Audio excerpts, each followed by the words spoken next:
So in the last episode, we learned how to connect to a database directly from inside a website. And in this episode, we're going to learn how to insert data directly from inside our website. So we don't have to go inside the database and start typing SQL code in order to do that. So we're going to do everything from inside our website here. Yes, I did cut my hair. It is quite a bit shorter for health reasons, so it is a little bit different. It wasn't my choice, but it is what it is. I do want to start out by pointing out a little bit about what exactly we're going to be doing when we connect to our database and insert data into our database, since there is a couple of ways you can do it. We did talk about us using PDO in the last episode, which is what we're going to stick to in this video here. So we're not going to use MySQLi or MySQL, which is outdated.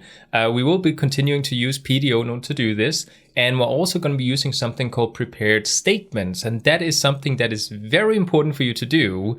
You can insert data into a database without using prepared statements, but that is not secure. So I don't think it's a good idea to teach you how to do it without using prepared statements, since there's never a reason for you to do so. So we will be using prepared statements in order to securely insert data into a database. And just to talk a bit about what exactly prepared statements are and what exactly they're supposed to do, let's say we have a website like this, where we have a sign up form where you can go in and type in your username, your password, your email. And if a user were to go inside your website here and go inside one of these inputs, it is actually possible to type code directly inside these inputs here. So just like we talked about cross-site scripting in a previous episode, like you had to sanitize your data and validate it to make sure that people couldn't inject JavaScript code into your website, it is also possible to go in and write SQL code. So if you were to write SQL code directly inside this input and the user submits it, then they can actually destroy your database, because maybe they decide to write a SQL query that can go in and just delete the database or something. So to prevent the user from being able to write SQL code directly inside an input, like we have here, we need to use prepared statements. Now, the way a prepared statement works is basically we send in the query that we write, so the SQL code, and we send that to the database first, and then afterwards we bind data submitted by the user and then send that to the database afterwards. So because we separate the query from the data that the user submits to us, we can do them separately and not have SQL code have an impact on the query that we write inside our PHP code, because they're separated. So using prepared statements is a very good idea. So having talked a bit about that, let's actually get started on creating an actual PHP script that can actually insert data into our website. So going back inside our editor here, you'll notice that I do have one thing that you do not have from the previous episode. So in the last episode, we did create this database handler together, where we can just go in and grab this PDO variable in order to connect to our database. But inside my index page, I do actually have a form that I created, which is the one you just saw inside the browser. This is just a basic HTML form. You should know HTML by now, so this shouldn't be anything new to you. This is just a basic form where I go in and say I want to submit this data to a PHP file, which is going to be inside my includes folder called formhandler.inc.php. We did talk about the naming convention that I use here with .inc. So if you watched the last episode, I did explain that in that episode. And I am using a post method since we need to submit data. And when we submit data, it is more secure to use a post method. And that is the method you're going to be using most of the time when it comes to submitting user data. When you want to grab data from a database, you use a get method most of the time. And then you can see I have a couple of inputs down here. I have one for the username, I have one for the password, and I do also have one for the email address. Now, I do want to point something out here, which is that we do have an attribute inside each of these form inputs, which is called name. We did talk about this in a previous episode where we talked about submitting data using a form. This name attribute is the name that we're going to be grabbing inside this file up here when we send the data to the other page. So it is very important that you have a name attribute and you remember what they are, or you can just go back and look at your form. So you know exactly what you need to grab in order to grab the data. So having talked about this, let's go ahead and start creating this formhandler.inc.php file, since that is what we need in order to actually, run this data submitted by the user so we can actually insert it inside our database. I do also want to point out to you before we continue that this is the data that is fitting into the table that we created together in the table episode. So as you can remember, we did actually go inside our database here and we created 2 tables. We created a comments and a user table. And inside the users table, we do have an ID, username, password, email, and created at. Now we did set it up so that ID and created at is automatically created for us. So we don't need to submit any sort of data for that. But we do need to submit data for username, password, and email, which just so happens to be the 3 inputs that I included inside my form. So now that we know this, let's actually go ahead and create our formhandler.inc.php file. So I'm going to go inside my includes folder over here, right-click, say I want to create a new file. I'm going to call it formhandler.inc.php. And having created this one, we can now start creating a script that actually goes in and submits this data to our database. So the first thing we're going to be doing is we're going to start up our PHP tags. We're not going to close them though, which we talked about in the previous episode, since this is a pure PHP file that is just going to run a script and then that's it. We don't need to have a closing tag because it can actually cause issues which we don't want to happen. The first thing we're going to do is to actually run a check to see if the user submitted the data and entered this page the correct way, because it is actually possible to go inside our website here and go inside the URL and then directly say, I want to go inside my includes folder / and then formhandler .inc.php, and then you can see I actually enter this script that we just created. And entering this page here in the way that we just did, just by typing into the URL, is not a good thing. So we do need to make sure we check if the user actually submitted this form in order to access that page, because otherwise we don't want them to access it. So going inside our code, I'm going to go in and create a if statement. I'm just basically going to check for a super global. So in this case here, we're checking for a $_server.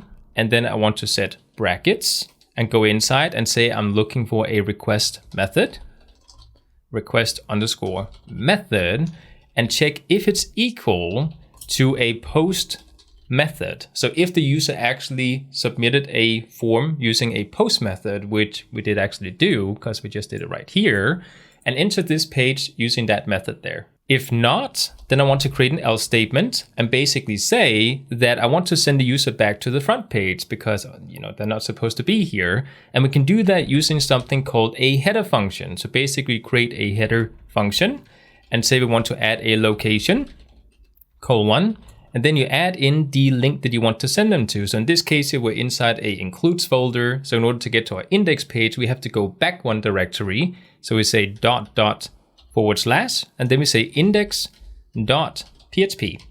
So basically now, if the user tries to access this page without actually submitting the form, so if we were to go inside the URL here and say I want to go inside my includes folder and access this page, you can see, oh, okay, now I got sent back to the front page. So everything is working perfectly. So now what we want to do is we want to go inside the actual if condition and say, okay, so if we did actually access this page legitimately, then I want to actually grab the user data. So I'm going to create a variable called username, and I'm going to set this one equal to a $_post, since we sent this data using a post method.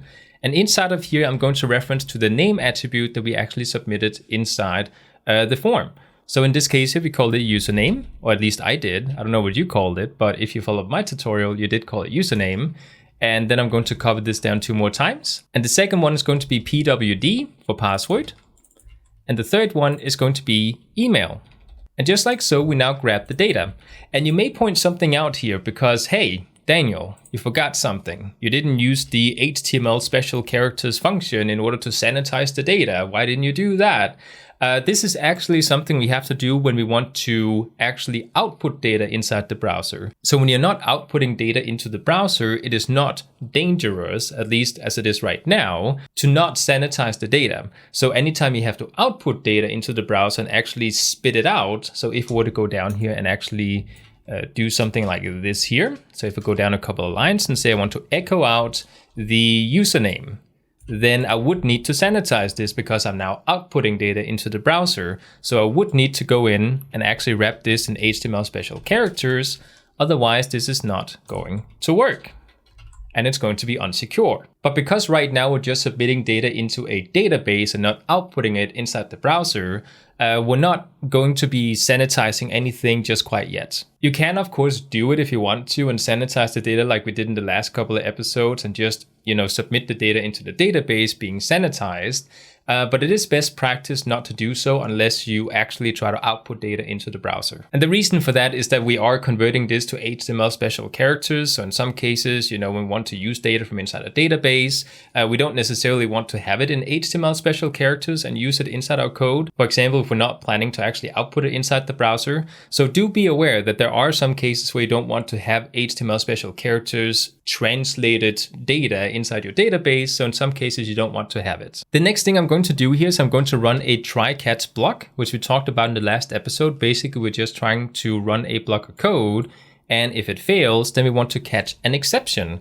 So we're just going to go down here and say if there is some sort of error happening, then I do want to go in and say I want to grab a PDO exception, and I'm going to create a variable e as a placeholder that I can refer to. And then inside of here, if something happens that goes wrong when I actually try to insert this data into the website, then I do want to, output a error message. So I'm going to die, which is a function we have inside PHP that is just basically going to terminate this entire script and stop it from running. And it's going to output a error message. So going in here, we can actually say we want to write a custom error message. In this case here, I could say something like query failed. So I'm going to say query failed, space, and then I can concatenate the error message. So I'm going to point to the exception and then get method, or not method, message, get message. It is a method, but it is called get message. So it is the same thing.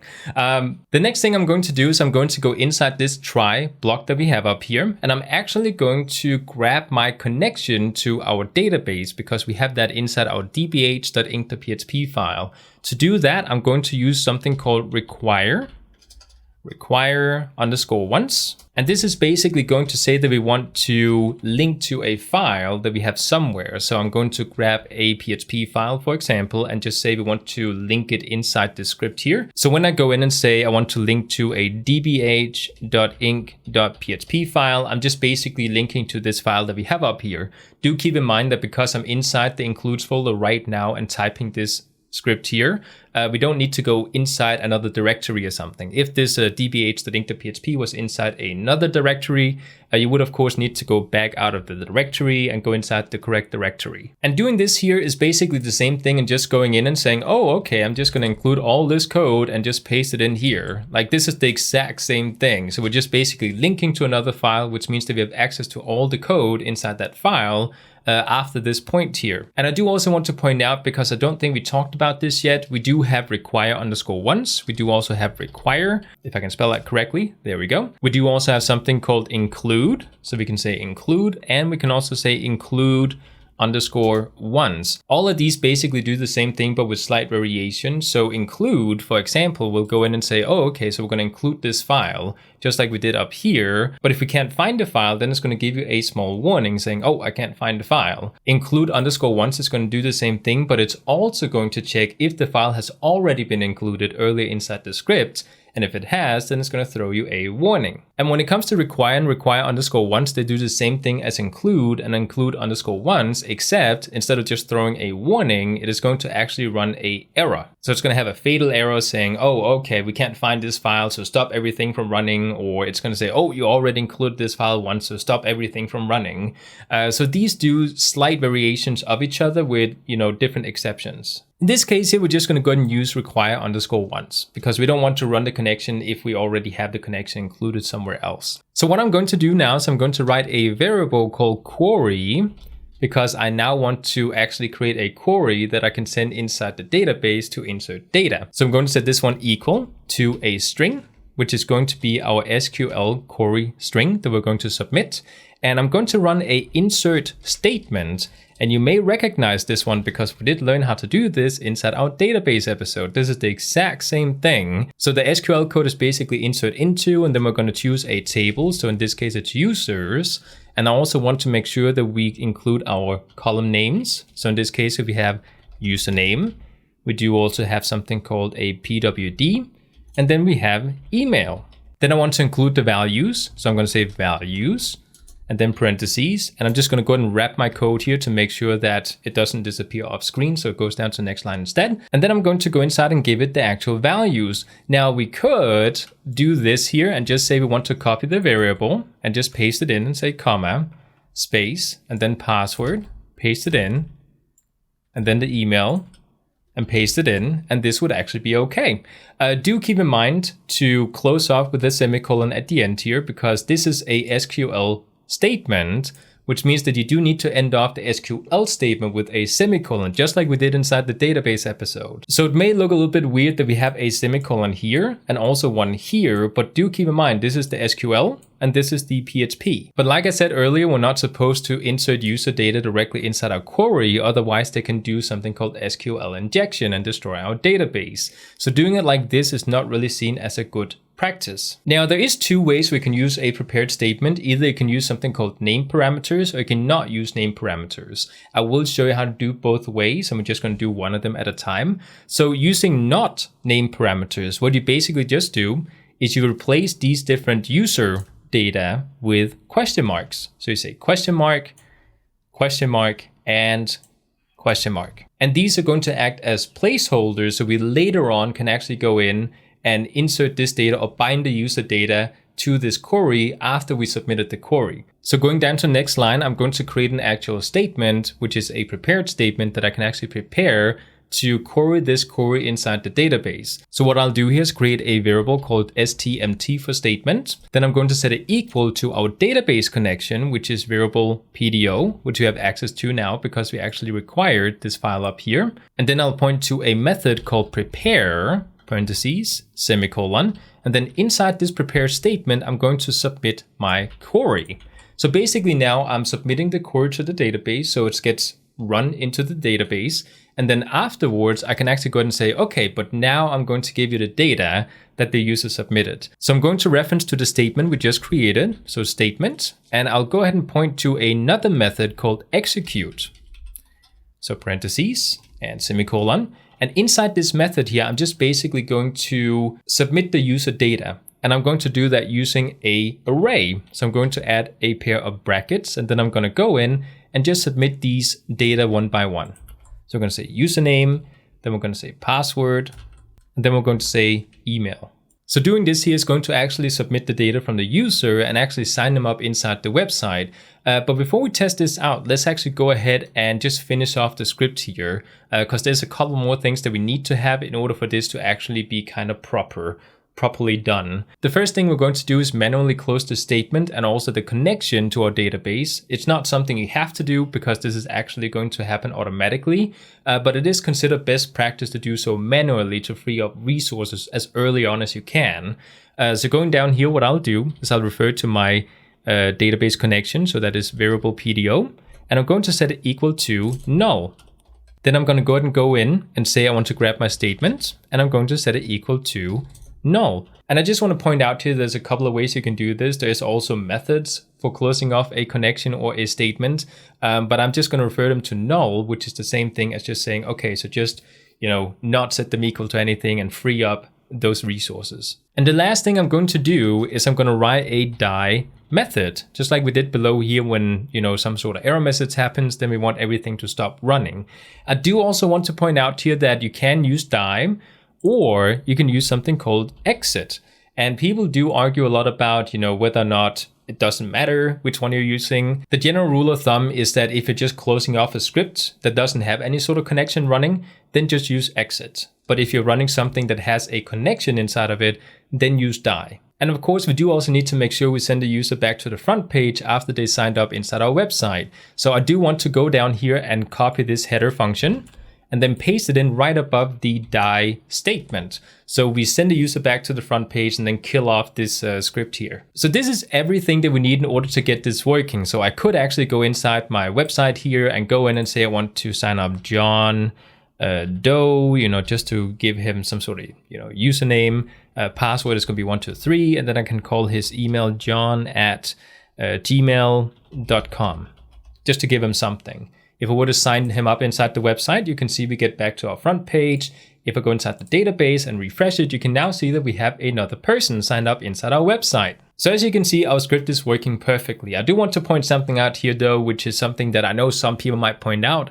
Why is my user ID 10 on this person here? It's just basically because I inserted some users before this tutorial here. So the ID is going to change a little bit compared to yours. So having done this, we now did this using non-name parameters. But what about name parameters inside our code?